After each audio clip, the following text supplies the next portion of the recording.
of this talk will be recorded anyway. Uh, when we come to the meditation, to right effort, there's two sides of right effort. One side is about avoiding and suppressing the unskillful, unwholesome states of mind. And the other part of right effort is arousing and calling up or bringing into existence the wholesome states of mind. And then once those wholesome states are present, causing them to become stabilized and to grow, mature, and to come to the full perfection of development. So this right effort is so beautifully balanced between the positive and the negative. Sometimes a person who's a beginner, I'm still talking about the Brahmaviharas as a beginner's practice, they may be so filled with negative emotions or negative patterns that if they think about making right effort, the thing that comes to mind is trying to control the negativities. It's like very easy. It's very easy. That's where the mind goes. The mind very quickly notices all the negative and difficult things and then try to, overcome them or get rid of them or find out how to abandon them or how to find an escape or a release from those negative or those toxic states of mind. Even probably humans are programmed by nature to be more reactive to an extreme danger or an extreme poison, and not quite so quick to respond to something that's beneficial or something that's nutritious. Because if you didn't eat your spinach today and get that nourishment, you'll always have another chance tomorrow to eat your spinach or to take something nutritious and beneficial. Maybe I should use a strawberry, which is both delicious and beneficial. But if one accidentally takes a severe poison, you wouldn't have another chance in this lifetime. But when I was going back to 1990, 1989, that era, I had so many difficult mental habits and difficult emotional habits that to dwell in, to intentionally bring up a wholesome state of mind and live there seemed to be almost impossible. I almost couldn't imagine it. It would be like maybe like for a minute I would like forget to be unhappy and for a minute I would come into rising that those joyful states and the calm states, and or something would happen and I would be flooded with a happy feeling of seeing that metta is really possible. But then gradually with this practice, those two sides are very much balanced and equalized. And it's becomes more and more easy to notice the positive states of mind, or even to notice the freedom we have when the negative states are not present. Even I notice a lot of times when you hear meditation instructions, they give examples of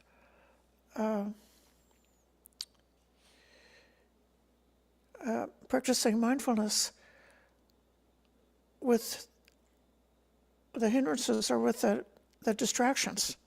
So you go on the breath, they give you the training like you're watching the breath, and then the dog barks and the mind jumps away and starts thinking about the dog, and so you've lost your meditation. So they give all these examples of ways in which you lose the meditation. But I try to also, when I give instruction, I try to emphasize, well, it's possible that you bring up the awareness on the breath or on your object of meditation, and the mind doesn't wander, the mind stays there. And then one can notice what it's like when the mind stays with the object. What it's like when the hindrances are not present. What the Vedana is happening when the hindrances are not pleasant. What's going on with the body when the hindrances are not pleasant. What the perceptions and what the state of mind is. What is like when the hindrances are not present. And so metta is a very good practice for that. But the course that we're taking this year, now I'm coming to the theme of this, of today. The course we're taking this year is about boundless loving kindness. And so, assuming that one is able to gain seclusion from the hindrances, if one is able to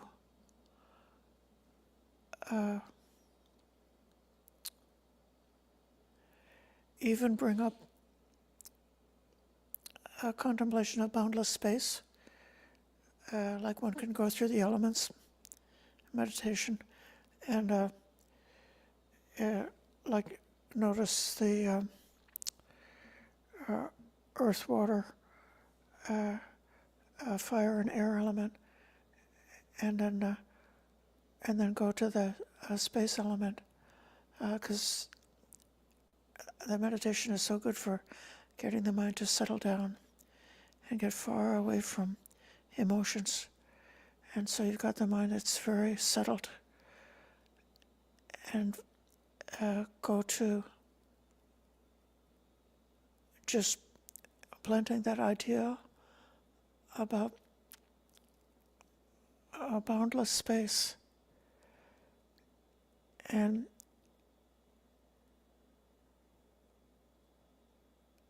then from that calm state arouse the thought of loving kindness without even a lot of words, without thinking of a person, without thinking of this kind of person and that kind of person and all different kinds of persons, but just think of boundless space filled with loving kindness. I know it's not empty if it's filled with loving kindness, but that the loving kindness is going like through the emptiness, and it's not encountering any barriers whatsoever.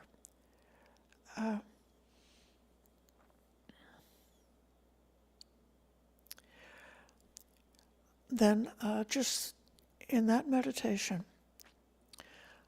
just the way a person who had a bucket of paint and a paintbrush and thought of painting outer space with their paintbrush, they wouldn't be able to do so because the paint doesn't have anything to stick to. And so the same way, any kind of chaitana or intentional thought which would have been creating a karma, it doesn't have any base to stick to. So the karma doesn't get attached. The chaitana, the intention, the volition, doesn't get attached. It seems like we're going to have a talk first and then meditation second. So that's all right, I don't mind. I'm going to read you a couple of quotations that will show that I'm not just imagining it. It's really there in the teachings of the Buddha. In the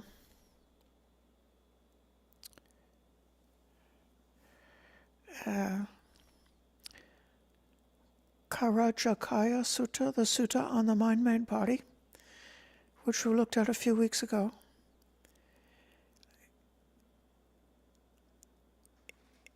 it says in the actually in the Madhyama Agama version of it, it spells it out a little bit more. It says, when the mind of the learned noble disciple in this way becomes boundless and well developed, if because of associating with bad friends one formerly dwelled in negligence and performed unwholesome deeds, those deeds cannot lead one along, cannot defile one, will not come back to meet one.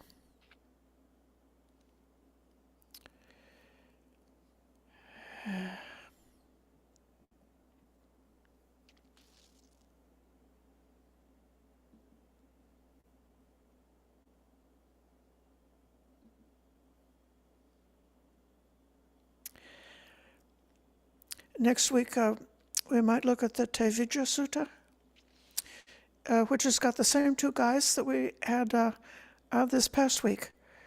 It has the students Vaseta and Bharadvaja, who are students of another teacher. I didn't know this, but I just found out Vaseta comes from a high-class clan. And he thinks one becomes Brahmin by birth. And Bharadvaja is from a low clan. And he thinks that one becomes a Brahmin by one's actions. In the Tevijja Sutta, the same two are wondering about what is the path that will take one to dwell with Brahma in the Brahma heaven. And the Buddha gives him that he gives a critique of the other teachers who don't directly know what they're talking about. But it also has that very similar statement about the about karma.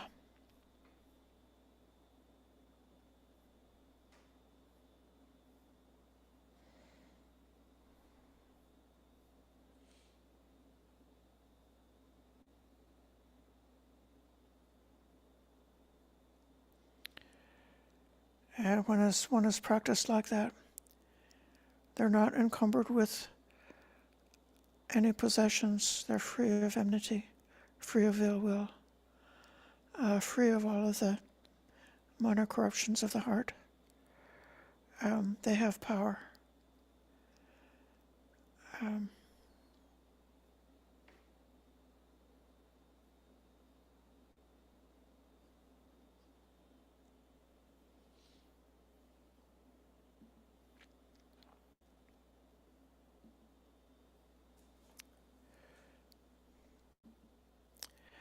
And they have this same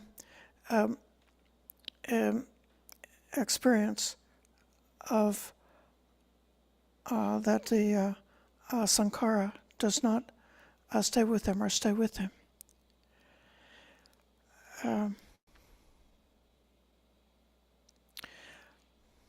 Ajahn Brahmali explains this in a very rational way. He said that you could consider two aspects of karma. One is the accumulated karma from the past, which in particular, most especially has led you to take the kind of birth that you took. and to whatever results of the karma that you're experiencing right now. And then the second part is this active karma that's existing in the moment at any particular time. And it's the active karma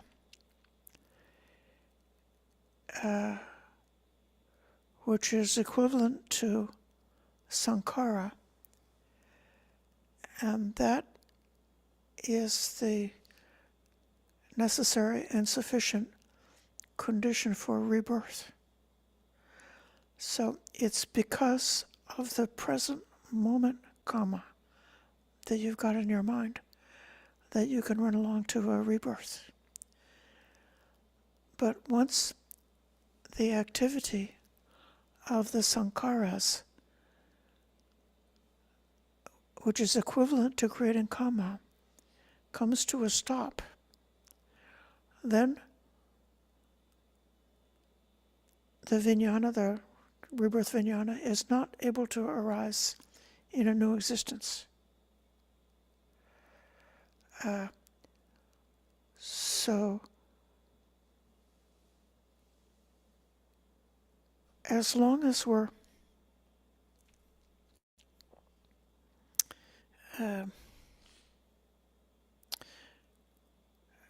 as long as our training is not complete and we've not obtained our stream entry, and we're still subjective to bad mental habits, negative mental habits, negative emotional habits, to that extent, we are going to be repeatedly calling up in the present moment the type of sankhara which is capable to carry us along to the next rebirth, to keep us going around. But the promise or the tremendous power of this boundless meditation on the Brahmaviharas is that it's a very powerful meditation to tame, allay, alleviate, suppress, or wipe out the tendency of the mind towards creating those kinds of sankharas. And obviously this is creates an opportunity for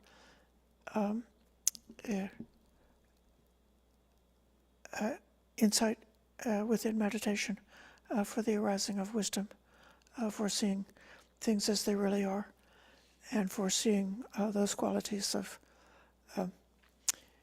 impermanence, dukkha, and non-self, for becoming thoroughly disenchanted with the things of this world, such that the very wish, the desire, or any impulse at all to pick up those negativities again, it just isn't there. Like once you've seen it how it is, you wouldn't want it. Who would pick that up again?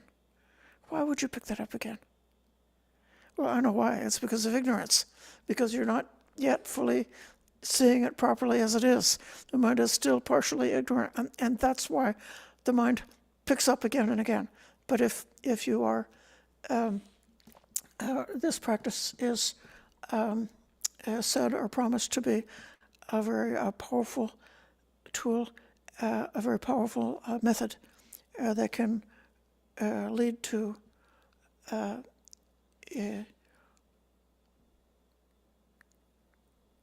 really being able to finally step away from that formation of those negative sankharas that cause us so much trouble in this life and which keep us going around and around.